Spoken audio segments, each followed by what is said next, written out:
사무엘상 말씀이 우리에게 이야기하는 것은 이스라엘 백성이 하나님의 영광을 잃어버렸다 하는 것입니다. 이가봇, 하나님의 영광이 이스라엘에서 떠났다.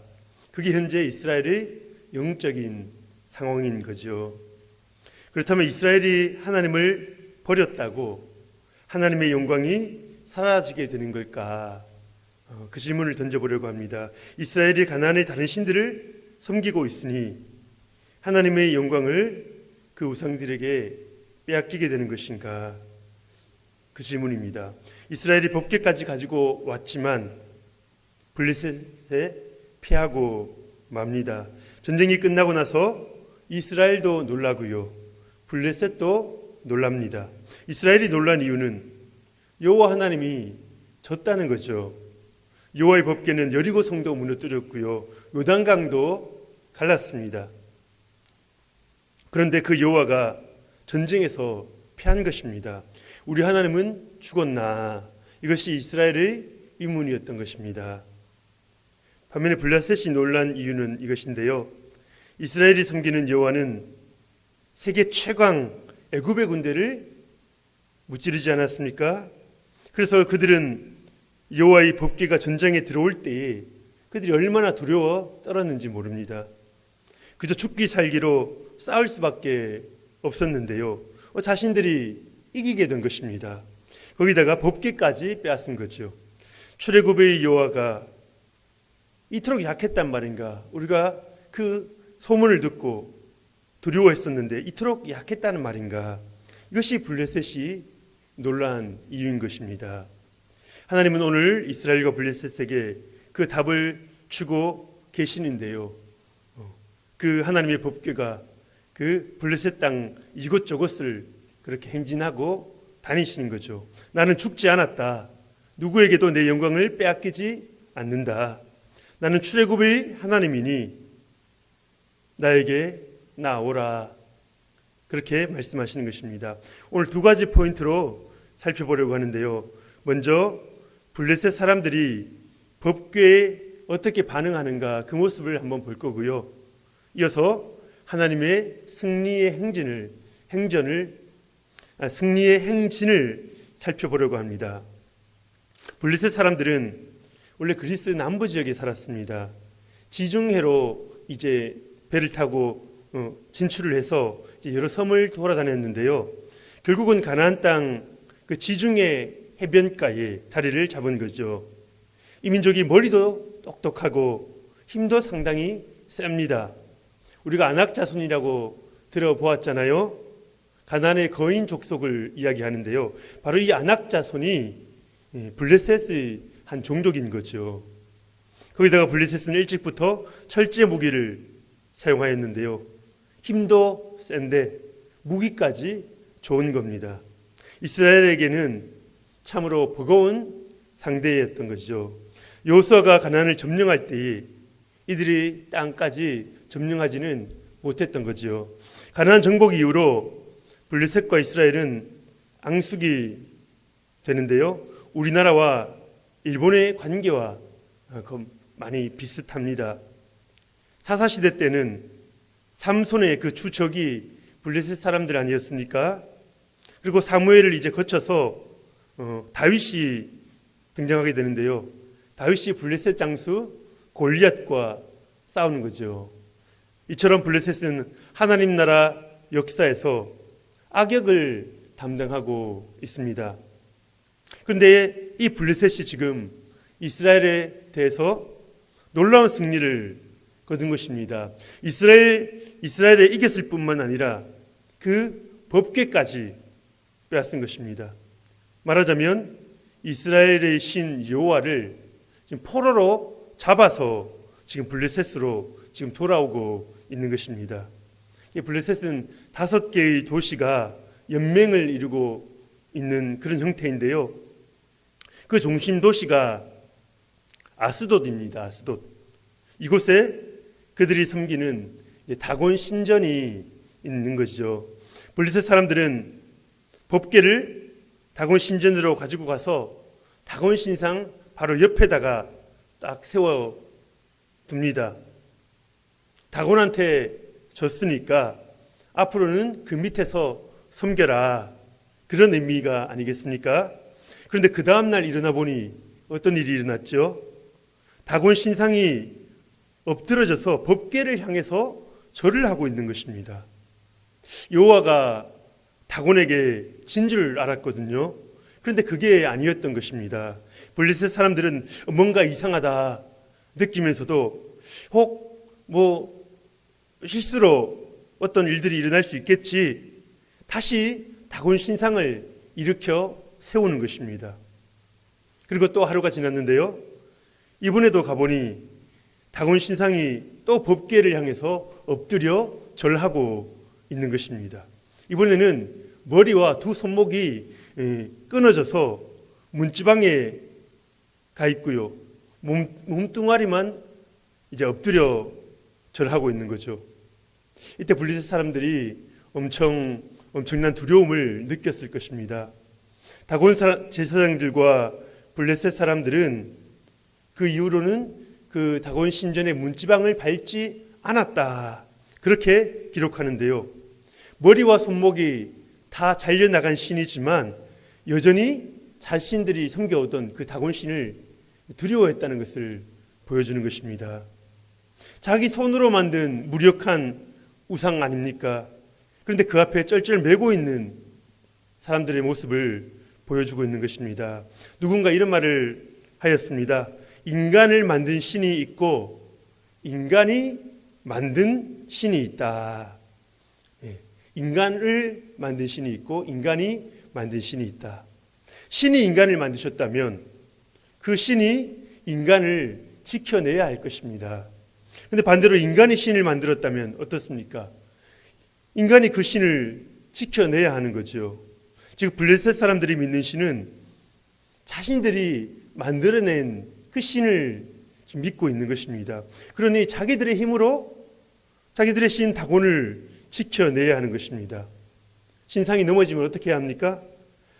여럿이서 힘을 합쳐서 다시 일어설 수 있도록 세워주어야 하고요. 머리와 손목이 다 잘려나가도요, 그래서 그들의 위험을 지켜줘야 하기 때문에 문지방은 밟지 않아야 하는 것이죠. 이토록 사람들이 어리석은데요, 블레셋 사람들뿐만 아니라 우리 모든 인생이 그렇지 않은가, 그렇게 생각을 해보게 됩니다. 자신을 창조한 신을 만나야 하는데요, 그 신을 만나지 못하면 우상을 섬길 수밖에 없는 것입니다. 자신이 신을 만들고 그 신을 지켜주면서 살아가야 하는 거죠. 자신이 의지할 수 있는 무언가가 필요하거든요. 그것이 진리가 아니라는 사실을, 그것이 능력이 없다는 것을 알고 있으면서도 가짜의 어떤 형상을 세우고 내가 그것을 지켜내야 하는 것입니다. 우리가 그렇게 생각하죠. 돈이 많으면 돈이 우리를 지켜줄 거라, 우리 인생을 지켜줄 거라 믿는데요, 언제부터인가 돈을 지키느라 따라가다 보니 노예처럼 끌려다니는 인생이 되었습니다. 힘이 있으면, 힘만 얻으면 그것이 나를 지켜줄 줄 알았는데 그 힘을 지키느라 내가 끌려다니고 있는 것이죠. 우리 성도님들이 섬기고 있는 다곤은 무엇입니까? 말씀에 걸리는 게 있어도 이건 어떻게 해서라도 나는 이것은 해야 한다, 이것은 내가 양보하지 못한다, 그런 것이 있다면 그게 바로 다곤입니다. 나는 없다, 나는 그런 것 없어. 아닙니다. 생각해 보시기 바랍니다. 다곤이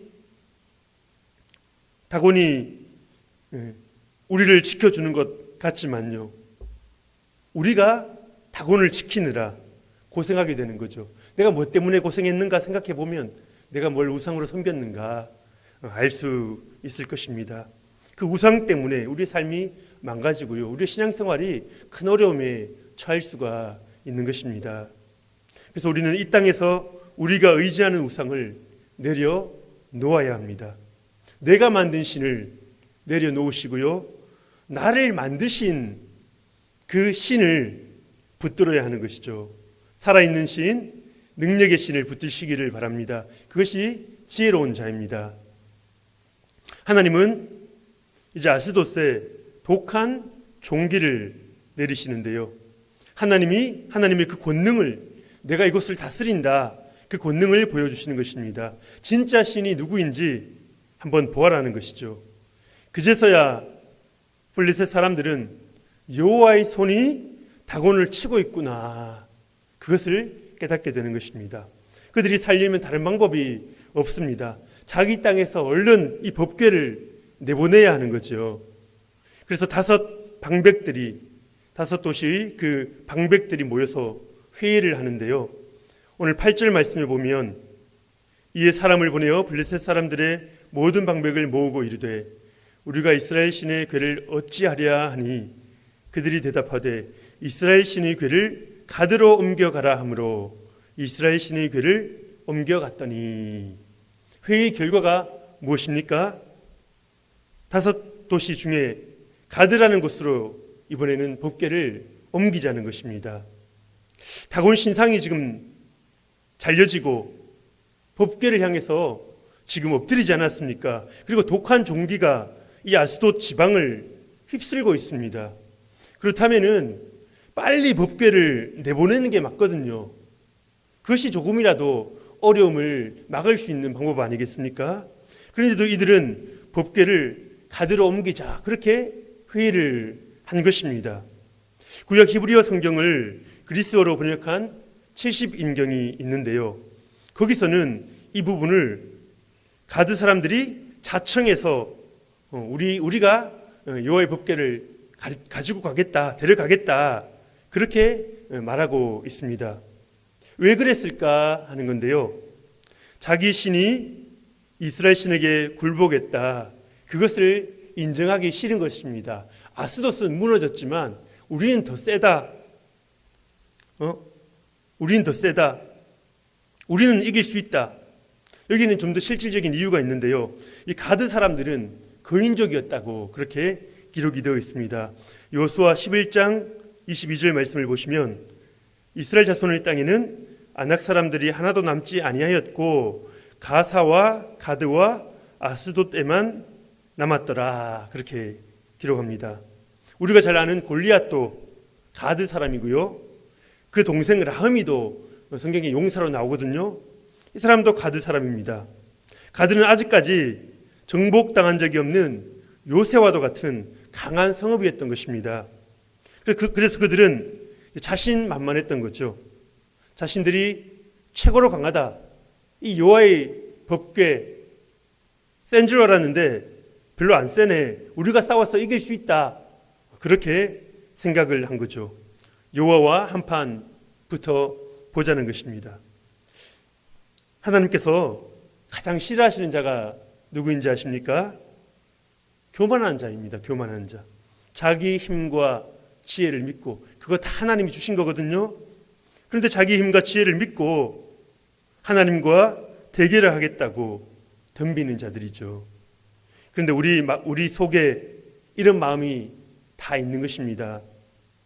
하나님이 싫어하시는지 알면 하나님 분명히 자녀인 우리들에게 말씀해 주시거든요. 성령을 통해서 우리에게 메시지를 주십니다. 하나님 싫어하시는지 알면 내가 포기하고 방향을 바꾸어야 합니다. 그런데 우리가 어떻게 합니까? 그냥 내 고집대로 가겠다는 것입니다. 내가 고개 숙이기가 싫다는 거죠. 내 자존심 내려놓기 싫다는 것입니다. 교회 안에서 우리가 자존심 내려놓기가 참 쉽지가 않은 것 같습니다. 우리들이 아닌 것 같지만 내 목소리가 더 힘이 있어야 한다. 내가 저 사람보다는 더 인정받아야 하는데, 우리가 가드 사람들처럼 덩치도 있고 힘 있는 자들이 교회 안에 있지 않습니까? 자신이 최고가 되지 않으면 도대체 견딜 수가 없는 거지요. 그러니 혹 다른 힘 있는 자가 나타나게 되면 가만히 있을 수가 없는 것입니다. 이쪽으로 한번 와봐라. 나랑 한번 붙어보자는 것입니다. 누가 센지. 하나님께서 가드 사람들에게 어떻게 하십니까? 오늘 9절 말씀을 보시면, 그것을 옮겨간 후에 여호와의 손이 심히 큰 환난을 그 성읍에 더하사 성읍 사람들이 작은 자와 큰 자를 다 쳐서 독한 종기가 나게 하신지라. 아스도세서보다도 더욱 강력한 심판이 지금 임하고 있습니다. 심히 큰 환난을 더하셨다. 작은 자와 큰 자를 다 치셨다. 누구 가리지 않는 것입니다. 하나님께서 지금 교만한 자를 치고 계시는 거죠. 하나님께서 교만한 자들을 결코 가만히 두시지 않습니다. 왜냐고요? 하나님의 전공이 교만한 자들을 깨뜨리시는 것입니다. 교만한 자를 깨뜨리셔서 결국 하나님 앞에 겸비하도록, 겸손한 모습으로 서도록 하시는 것. 그래야 복을 받을 수 있거든요. 예. 우리 가운데 가드 사람과 같은 교만함이 없는가, 그것을 꼭 점검을 해보아야 하는 거죠. 하나님께 대적하시면 안 되고요. 다른 성도님들과 자존심 대결하는 것도 안 됩니다. 내가 먼저 숙이시기를 바랍니다.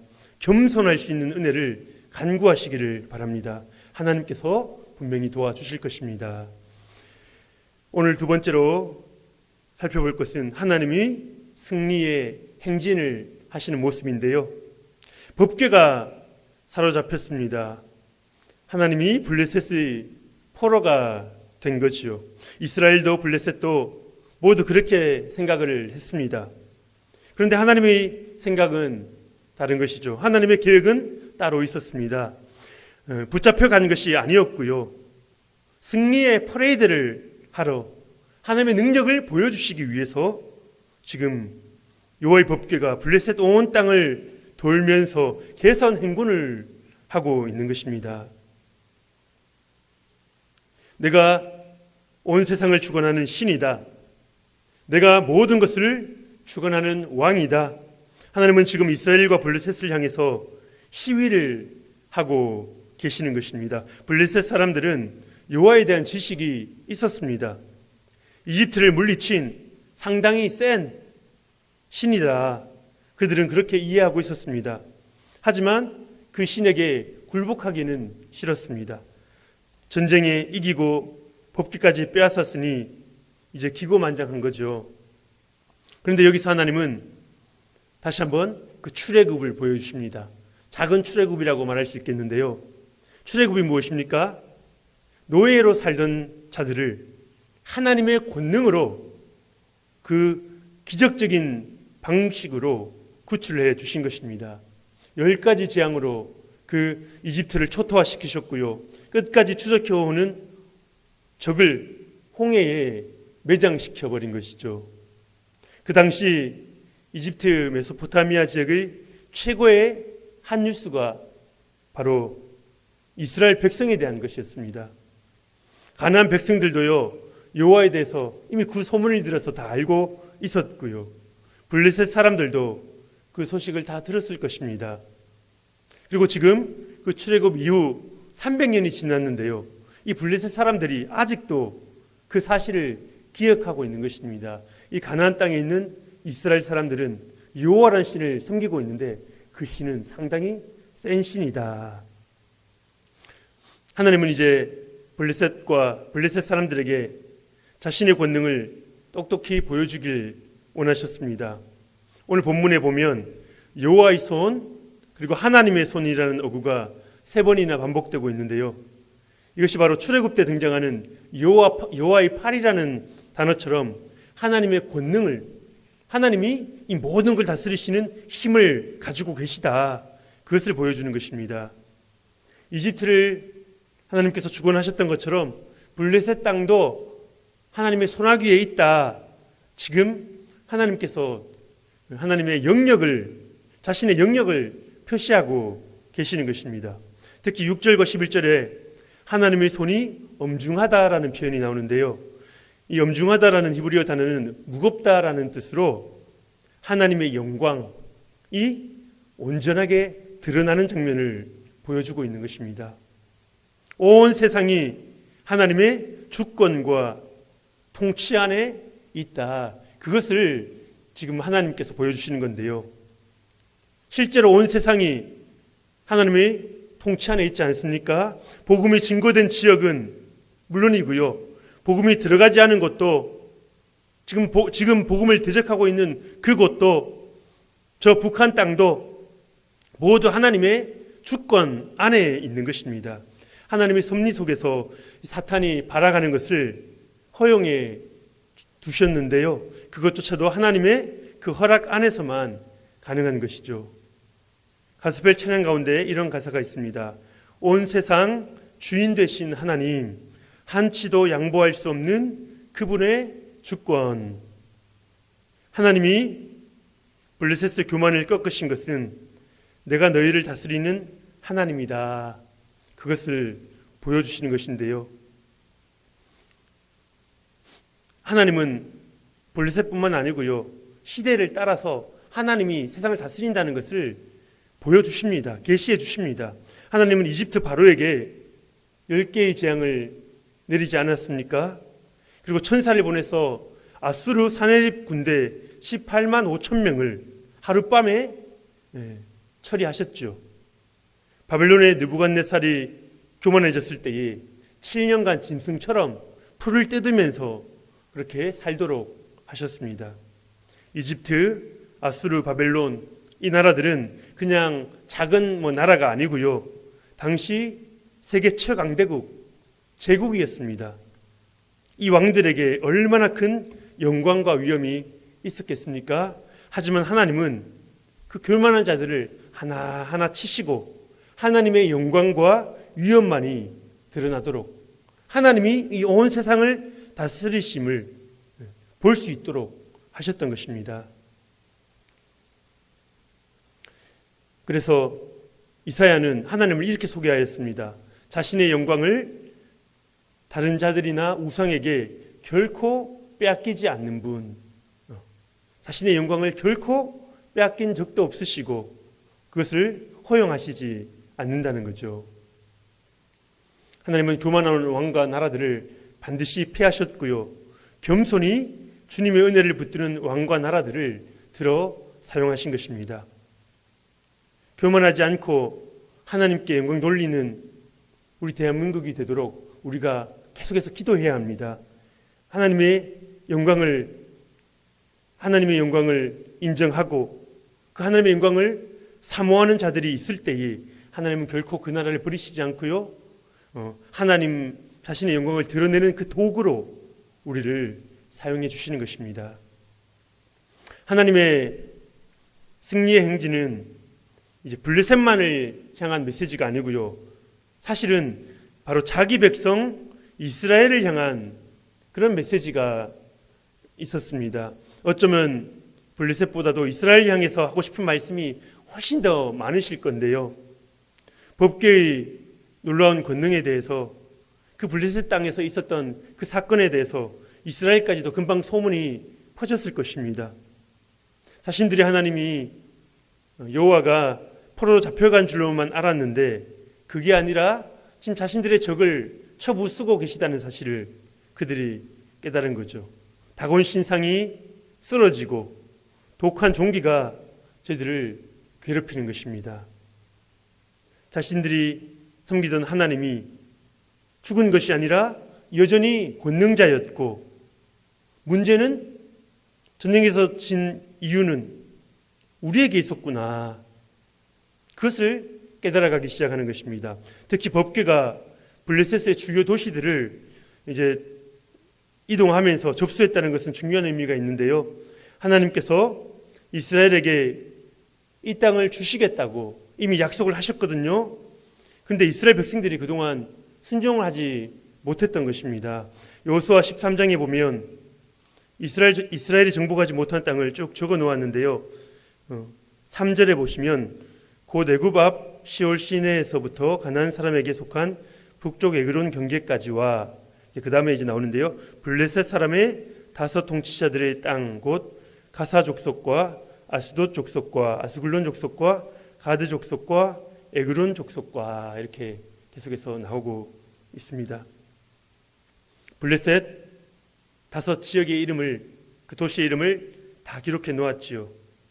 이스라엘 백성들이 하나님의 약속을 믿고 끝까지 정복했어야 하는 그 땅인데 이스라엘이 도중에 포기했던 것입니다. 앞에서 나왔던 것처럼 이 지역은 좀 만만치가 않거든요. 골리앗과 같은 거인족들이 살고 있고요. 이제는 힘들어 그곳까지 정복 안 해도 이제 웬만큼 살만한 땅은 얻은 것입니다. 그러니까 말씀을 못 들은 채 하고 넘어가는 거죠. 편하게 살기를 선택했던 거죠. 그게 부메랑이 되어서 지금 더 큰 고통으로 다가오고 있는 것입니다. 사실 자신의 발로 아스돗, 가드, 아스글론 이 땅들을 정복하면서 그들의 발로 정복하면서 하나님께 영광을 올려드려야 했었는데요. 지금은 하나님 홀로, 하나님 법궤 홀로 지금 승리의 행진을 하고 있는 것입니다. 이걸 보면서 이들이 깨닫는 거죠. 아, 내가 하나님 말씀에 순종하지 않았구나. 자신들의 모습을 되돌아보게 되는 것입니다. 우리가 하나님 말씀에 순종하지 않았구나. 우리 편한 대로만 살아왔구나. 그게 바로 우리가 전쟁에서 진 이유이구나. 하나님의 법궤가 블레셋 땅으로 건너가야만 했던 이유이구나. 하나님의 그 마음을 조금씩 알아가기 시작하는 것입니다.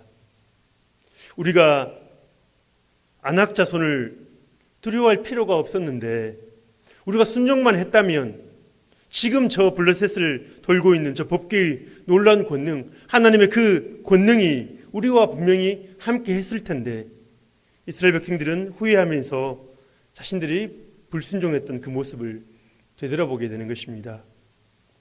오늘 우리에게도 하나님께서 이렇게 시위하고 계시는 것은 아닐까요? 너희들은 내가 준 약속의 말씀에 믿음으로 순종하고 있느냐? 내가 함께 하겠다고 그토록 이야기하지 않았느냐? 너희 가정의 문제, 자녀의 문제 내가 책임지겠다 이야기하지 않았느냐? 하나님이 지금 우리의 믿음을 점검하고 계시는 것은 아닐까요? 우리 성도님들께서 순종하지 못한 일이 무엇입니까? 내가 함께 하겠다 약속하셨는데도 믿음으로 반응하지 못한 일은 무엇입니까? 하나님은 지금 승리의 행진을 도시면서 지금 우리에게 말씀하십니다. 봐라, 내게 능력이 있지 않느냐? 왜 내 약속을 붙들지 못했느냐? 그렇게 말씀하고 계시는 것입니다. 그래서 하나님이 행진하시는 그 시간이 우리에게는 회개와 돌이킴의 시간이 되어야 하는 거죠. 우리 하나님이 이렇게 크신 분이신데 왜 내게 믿음이 없었을까? 왜 못 들은 채 하고 말씀 못 들은 척하고 그렇게 내가 거부했을까? 돌아보는 것입니다. 그런데 하나님은요, 우리에게 항상 새로운 기회를 주시는 분이십니다. 하나님은 실패했던 이스라엘에게 다시 한번 기회를 주시는데요. 블레셋 땅 300년 동안 정복하지 못한 땅으로 남아 있었는데요. 이제 다윗이 그 지역을 완전히 정복하여 하나님의 땅으로 만들고 있는 것입니다. 우리 역대상 18장 1절 말씀, 역대상 18장 1절 말씀 우리 같이 한번 읽어보고 있습니다. 시작.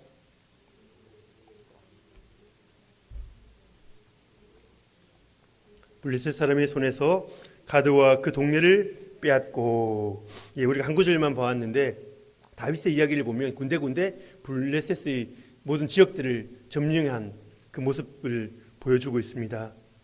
가드, 지금 교만한 모습으로 그 아낙 자손들이 살던 그 지역 지금 다윗이 온전히 빼앗았다는 것을 보여주고 있는 것이죠. 하나님의 마음에 합한 왕, 하나님의 약속을 믿고 나가는 거죠. 믿고 나간 그 다윗에게 그 당공 불략과 같은 그 성을 허락해 주셨던 것입니다. 아낙 자손의 도시 가드를 완전히 점령하게 되는 거죠. 하나님 홀로 도셨던 그 땅이었는데 이제 믿음의 백성들이, 이스라엘 백성들이 그 땅을 취하고 승리의 행진을 하고 있는 것입니다. 하나님께서 오늘 우리에게 다시 한번 기회를 주신다, 다시 한번 기회를 주겠다 말씀하고 계십니다. 너희 발로 밟는 모든 것을 주시겠다고 말씀하십니다. 가서 취하시기를 바랍니다. 가서 점령하시기를 바랍니다. 믿음으로 취하는 저와 여러분이 될 수 있기를 예수님의 이름으로 축복합니다. 우리 눈에는 여전히 두려워 보일 수가 있는데요. 학업도, 직장 생활도, 결혼도, 결혼 생활도, 건강도, 자녀도 하나님의 법궤가 이미 점령한 땅입니다. 믿으시기 바랍니다. 하나님께서 이미 권능을 보여주신 땅입니다. 그 하나님을 믿는 우리들이 나아가 취하면 되는 것입니다. 하나님께서 도와주실 것입니다. 승리의 행진으로 하나님께 영광 돌릴 수 있는 저와 여러분 되기를 축복합니다. 이제 말씀을 마무리하려고 합니다. 우리가 섬기는 여호와 하나님은 온 세상을 다스리는 분이십니다. 우리 뜻대로 안 됐다고, 우리가 전쟁에 졌다고, 우리가 작은 일에 실패했다고 하나님이 힘이 없으신 게 아닙니다. 우리가 착각하면 안 되는 거죠. 그분은 여전히 온 세상의 왕이시요 주인이시요 권능을 가지고 세상을 다스리는 분이십니다. 우리가 세상에서 승리하는 방법은 단 한 가지입니다. 여호와 하나님의 그 약속의 말씀을 붙드는 거죠. 그리고 그 말씀에 따라 순종의 발걸음을 오늘 한 걸음 내딛는 것입니다. 수많은 적들과 견고한 성들이 우리를 두렵게 할지라도 우리는 하나님 약속하신 그 산지를 취하게 될 것입니다. 이러한 승리로 하나님께 영광 돌려드리는 저와 여러분 되실 수 있기를 예수님의 이름으로 축복합니다.